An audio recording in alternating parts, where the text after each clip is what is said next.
From the dust of the Great Depression to the frenzy of the modern auction floor, there are coins that are just history, and there are coins that change lives. For over half a century, the Lincoln Wheat Penny sat forgotten in jars, rolled up in bank sleeves, and tossed into change cups. But tonight, we pull back the curtain on the humble little copper cent that hides a secret worth millions. Get ready to have your jaw drop.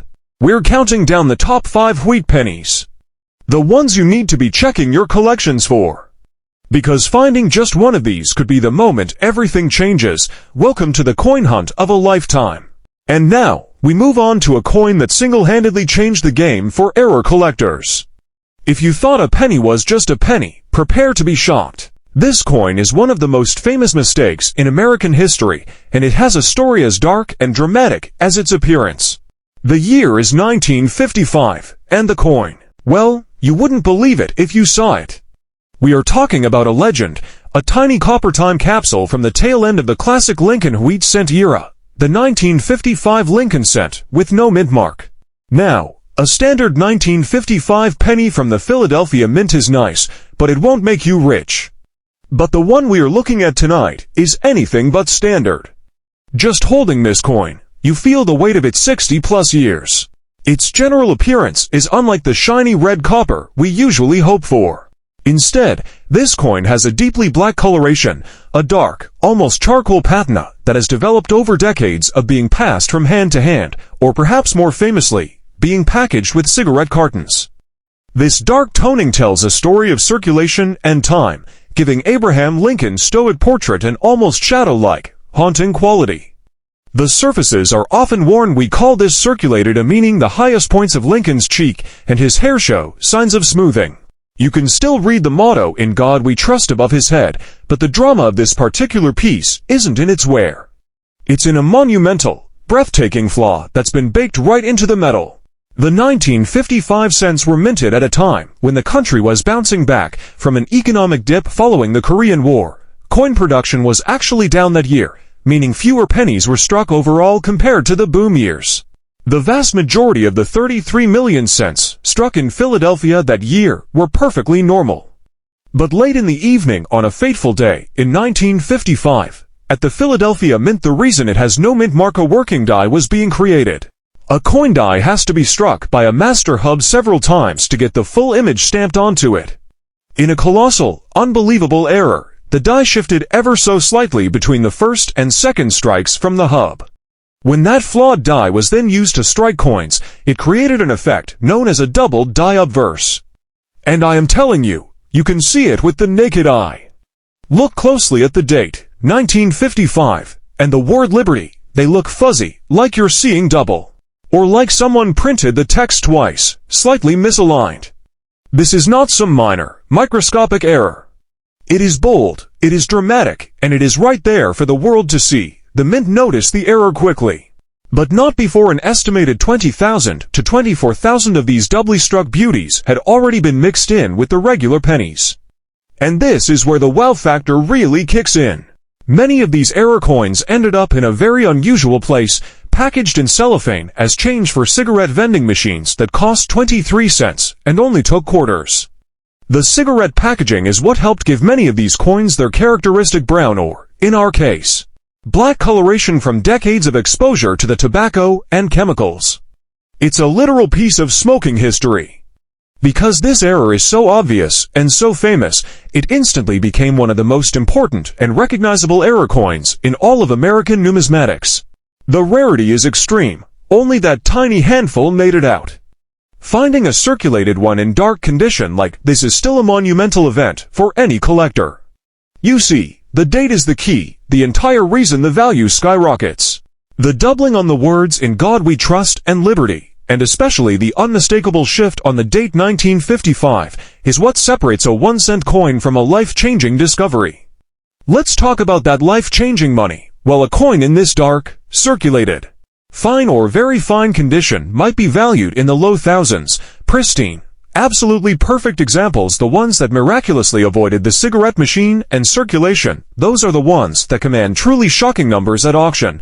Just a few years ago, an astonishing, top-graded example of the 1955 double die obverse cent sold for a breathtaking $135,000. Yes, you heard that right, $135,000 for a penny with a mistake. It's one of the most widely publicized error coins in history. And the demand for it never, ever fades. The story of the 1955 double die is a powerful lesson. Sometimes, the biggest treasures are found not in perfection, but in a simple, glaring mistake. This black-toned, doubled-up piece of copper isn't just a coin. It's a testament to a single, chaotic night at the Philadelphia Mint, and it remains the absolute king of modern-era coinage. If you ever find yourself staring at a 1955 cent with blurry numbers, hold on to it tight, because you could be looking at a six-figure fortune. Next up, we're moving on to a coin that carries the unmistakable echo of American victory, a coin struck in the very shadow of World War II's end. This penny has a gritty, hard-won character, a feel that tells you it's seen things. It's a survivor, but beneath the wear, beneath the years of bumps and bruises, there is a possibility, a tiny, unbelievable chance that your coin is one of the rarest of the rare. A coin that should not exist in this condition, or at all. Get ready, because we are diving deep into the year 1945. We are looking at the 1945 Wheat Penny, struck at the famous Philadelphia Mint, which means you guessed it, no mint mark is visible below the date. This year's cent is historically significant, a coin of transition. In 1943, pennies were famously made of zinc-coated steel to save copper for the war effort, but by 1944, the mint had returned to using a brass alloy, mostly copper, that many believe was sourced from spent ammunition shell casings, the very casings used by our troops to win the war. Holding a 1945 cent is like holding a piece of history, an emotional connection to the end of a world-changing conflict. Now, let's talk about the specific coin you might find in your grandmother's old jar. Your coin is described as old and scratched. This is what we call heavy circulation. The color is likely a deep, dark brown, what collectors call brown toning, because the original red luster has long since faded from decades of use. When you examine the coin, you see scratches, nicks, and dings, the battle scars of a life in commerce. The highest points of the design, like Lincoln's shoulder and cheek, are almost smooth, and the two iconic stalks of wheat on the reverse side are flattened, losing the fine detail that makes them look like actual wheat. This scratched or good to very good condition usually means a coin is worth its weight in copper, or just a few cents to a few dollars, because over 1 billion of these 1945 pennies were struck in Philadelphia. So, why are we featuring a worn-out penny in a top 5 list? Here is the wow factor, and it's a big one. Even among the millions of common coins, there are microscopic, unbelievable errors that create numismatic gold. For the 1945 Philadelphia Mint cent, the major prizes are the lamination errors, or coins struck on a foreign planchette. A lamination flaw means the metal of the coin itself was defective. During the striking process, a piece of the copper alloy begins to peel or flake away from the surface. Imagine a layer of paint peeling off a wall, but it's copper. Sometimes, this defect is so dramatic that it makes the coin unique and highly valuable despite the damage and scratches. Another stunning error, though incredibly rare for 1945, would be a coin struck on a 1943 steel cent planchette. Imagine finding a 1945 date on a silver-colored, steel penny. This coin should not exist, and the discovery of one would cause a genuine sensation. But let's focus on the biggest documented value for a 1945 cent.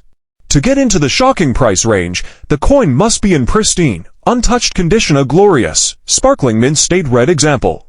Because so many 1945 cents were produced and immediately went into circulation at the war's end, finding one in absolutely perfect condition is incredibly difficult.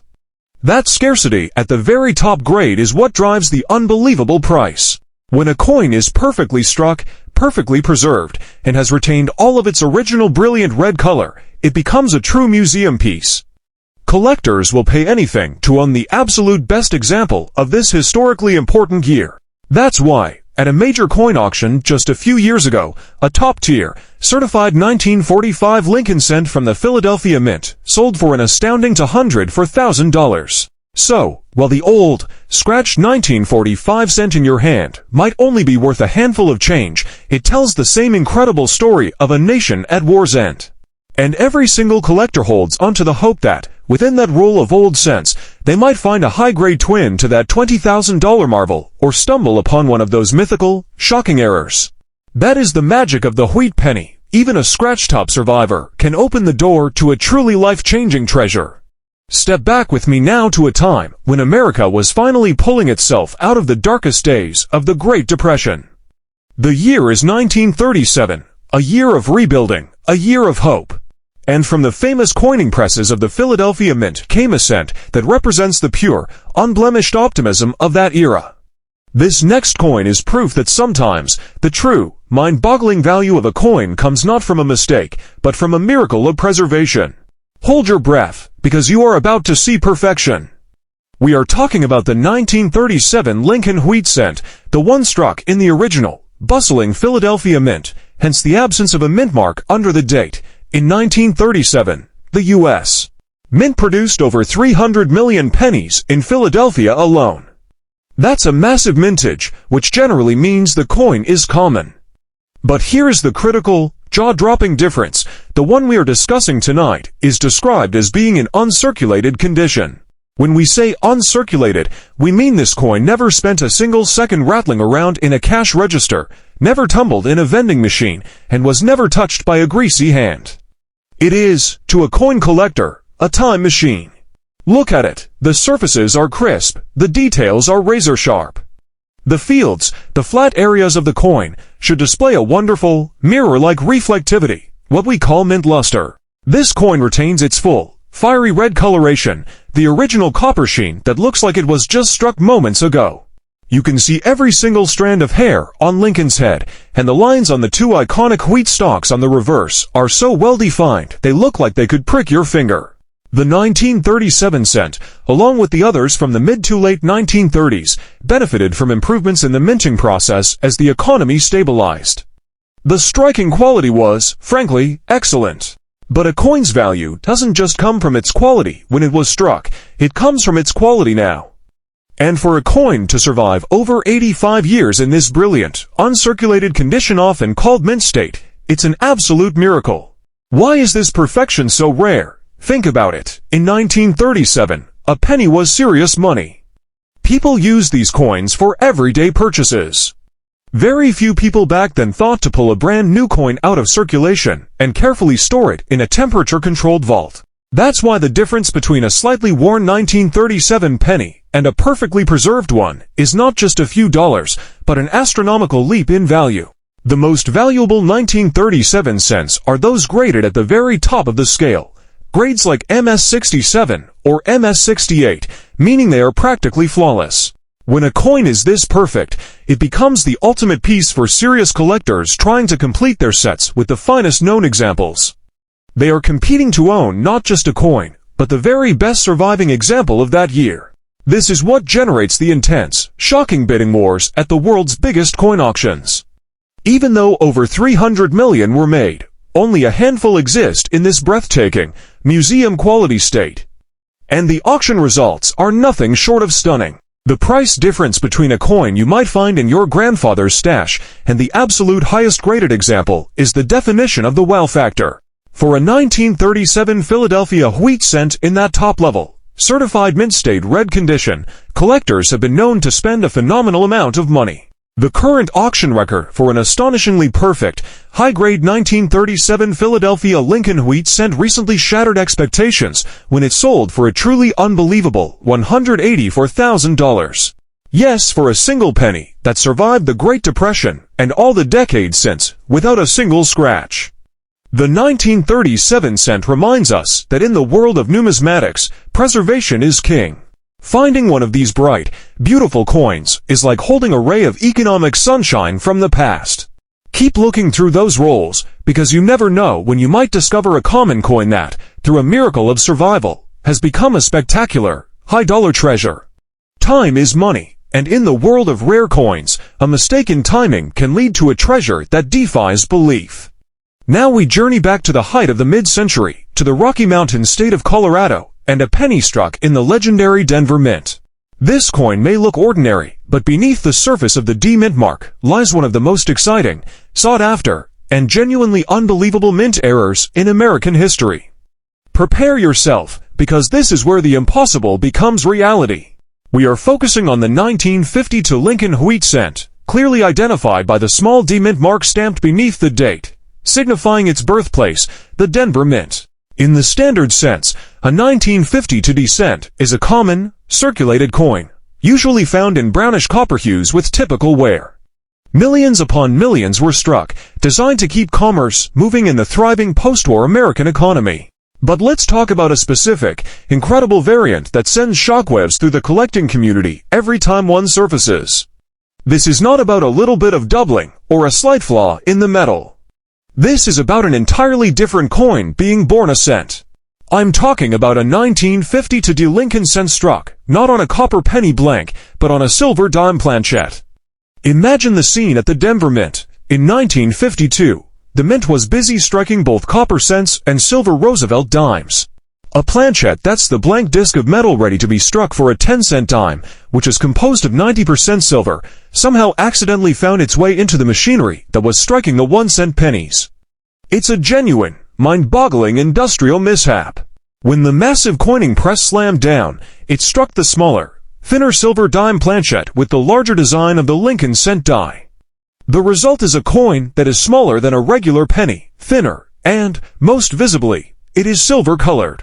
It looks entirely different from its copper brethren. The design elements of the Lincoln cent, particularly the edges, are often incomplete or slightly stretched because the smaller silver disc couldn't fully fill the larger penny die. But the date, 1952, and the D mint mark are unmistakably present. This is where the excitement, the sheer disbelief freely takes hold. The mint did not catch this error. These silver pennies, these beautiful mistakes, left the vault and entered circulation. For decades, they circulated as ordinary pennies, their owners completely unaware that they held a spectacular error coin made of precious metal. Most of the few known examples were discovered by sharp-eyed collectors or were passed down through generations, often confused for something like a foreign coin or some sort of novelty piece. The rarity is astronomical. Only a tiny handful of these 1952 silver cent errors are confirmed to exist, putting them on the Holy Grail list for many collectors. This isn't just an error, it's a perfect storm of metal composition, denomination, and mint location. Finding one is the numismatic equivalent of winning the lottery. When one of these miraculous coins comes up for public sale, the attention it generates is international. Because it is a unique crossover error, the demand is incredibly high among both cent collectors and error specialists. They are competing to own a piece of true, documented mint chaos. The prices achieved by these stunning errors are utterly shocking. Not long ago, a certified example of a 1952 Lincoln cent struck on a silver dime planchette, a coin that, by all rights, should have been worth 1 cent, sold at a major auction for a breathtaking $178,000 for a penny that accidentally borrowed its metal from a dime. It's an insane, unbelievable valuation driven entirely by its spectacular mistake. So, the next time you find a 1952 penny, you need to check its color. If it looks silver, if it feels light, and if it seems thinner than it should be, stop everything you are doing. You might be holding not a common copper coin, but a spectacular, high six-figure silver error that has a story as incredible as its price tag. The 1952 silver cent is proof that the greatest treasures are often hidden in plain sight, just waiting to be discovered. And finally, we arrive at the grand finale of our countdown, a coin that marks the end of an incredible era in American coinage. The year is 1957, just 1 year before the beloved wheat reverse would disappear forever. This coin is not famous for an explosion of doubling or a bizarre metal swap, but for something much more subtle, much more refined, its impeccable quality. We're going to the Denver Mint one last time to look for a coin that is nearly flawless, and we're searching for a unique error that makes this coin a shocker. The final coin in our incredible lineup is the 1957 Lincoln Wheat cent, bearing the distinctive D mint mark from the Denver Mint. This was a massive mintage year. Over 1 billion of these coins poured out of the presses, making most of them extremely common today. In fact, finding a regular 1957 D is something you could do in your sleep. But the coin we are highlighting tonight is in a condition that immediately sets it apart: extra fine condition. What does extra fine mean for a coin that is over 65 years old? It means this cent saw very little time in circulation. Most of its original surface detail remains crisp and strong. While it may have lost some of that blazing red mint luster, you can still see the sharpness in Lincoln's portrait. The lines of his coat and the detail in the two iconic stalks of wheat on the reverse are all well defined, with only slight wear visible on the highest points. It's a beautiful, honest coin that represents the peak of American industrial production in the late 1950s. However, a beautiful, high-grade 1957D is not what we're ultimately after. Remember, with a mintage this enormous, the common versions, even in extra fine condition, are typically valued in the range of pennies to maybe a few dollars. But the true wow factor of the 1957D lies in a microscopic, yet critically important, deviation known as a repunched mint mark, or RPM. During this time period, the D mint mark was not automatically added to the coin die. Instead, a mint worker had to manually punch the tiny letter into the die by hand. If the punch wasn't struck perfectly the first time, or if the die shifted, the worker would hit it again, resulting in a slightly misaligned, overlapping letter. For the 1957D, there are several known and highly sought-after RPMs where you can see a distinct doubling or tripling of the D under the date, sometimes shifted sideways, sometimes rotated. The ability to spot one of these distinct repunched mint marks, a tiny, documented flaw on an otherwise common coin, is what transforms a modest collector's piece into a genuine rarity commanding serious money. This takes a magnifying glass, a careful eye, and a lot of patience, but the rewards are completely worth the hunt. When you combine a stunning, nearly flawless coin, like one in extra fine condition, with a highly sought-after error like a dramatic repunched mint mark, the value absolutely explodes. Collectors are willing to pay top dollar to own the rarest error types in the best possible condition, especially for the final years of the beloved Wheat Cent series. While a common 1957D in extra fine condition might only be worth $1 or $2, finding that spectacular repunched mint mark variety in the same state elevates it into a truly astonishing realm.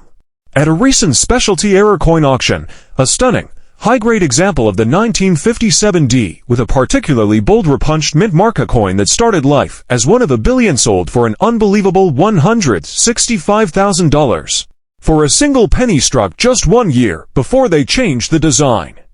The 1957D is the swan song of the Wheat Cent, a coin that says goodbye to an icon. But its real value lies in its hidden secrets.